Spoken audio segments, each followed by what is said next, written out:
CPM Congress India కూటమి nomination Congress party తరఫున నేను రమేష్ యాదవ్ అని ఈరోజు బీఫామ్ ప్లస్ ఒక సెట్ వేయడం జరిగింది. భారీ ఎత్తున ర్యాలీతో వచ్చి ఈరోజు వేయడం ఉంది. ప్రజలు మార్పు కోరుతున్నారు.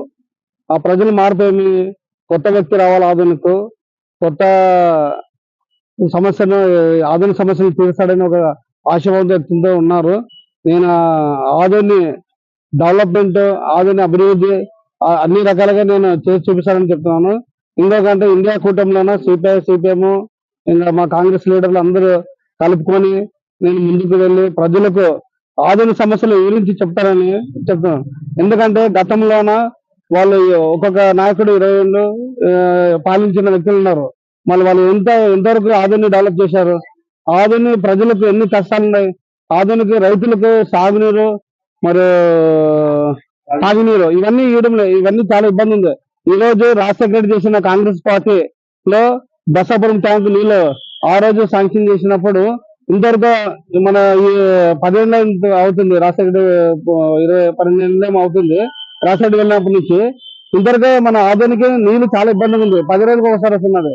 మళ్ళీ దీన్ని ఇటువంటి సమస్యలు మినిమం మనిషి దాహం తీర్చలేని శక్తి ఉన్నప్పుడు మనకి ఈ అధికారాలు, ఈ రాజకీయాలు ఎందుకని నేను ప్రశ్నిస్తున్నాను. నేను రేపొద్దున నేను కాంగ్రెస్ పార్టీ తరఫున నేను నిలబడుతున్నాను. అస్సాం గుర్తుకి భారీ మెజార్టీతో ఆధునిక ప్రజలు వేస్తారని నాకు నమ్మకం ఉంది.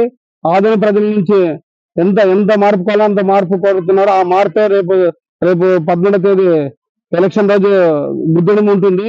తర్వాత రిజల్ట్ అనే రోజు వచ్చిన రోజు ఆధునికి ఆ రోజు ఒక పండుగల వాతావరణం నెలకొంటుందని నేను లోకల్లో వ్యక్తి. నేను ఆ సమస్యలకు నేను దగ్గరుండి పోరాడతానని, వాళ్ళకు అన్నదండగా ఉంటానని నేను ఈరోజు ప్రజలకు హామీ ఇస్తున్నాను.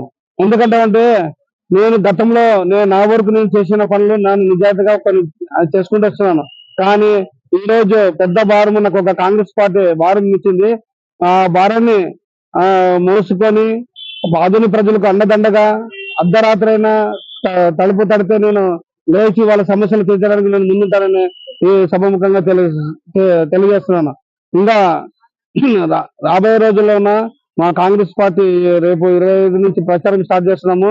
దీన్ని అందరూ ప్రజలు గుర్తుంచుకోండి, ఒక్కసారి మార్చండి, మార్పు కోసం మీరు ప్రయత్నించండి. ఎందుకంటే ఇప్పుడు గతంలో ఇప్పుడు పాలించే నాయకులు వాళ్ళు ఎలా పాలించారో మీకు అందరూ బాగా తెలుసు.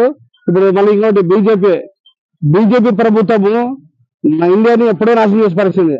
ఎందుకంటే నోట్ల మార్పిడిలోన, తర్వాత జిఎస్టీలోన, తర్వాత చాలా సమస్యలు, అంతే ఒక ప్రాజెక్టు కూడా సరైన రీతిలో తీసుకురాలేక ఒక అద్భుతం చూపిస్తారు. కానీ ఒక 20 ఏళ్ళు 30 ఏళ్ళు ఎన్నికలు చేసే విధంగా ఉంది బీజేపీ పార్టీ.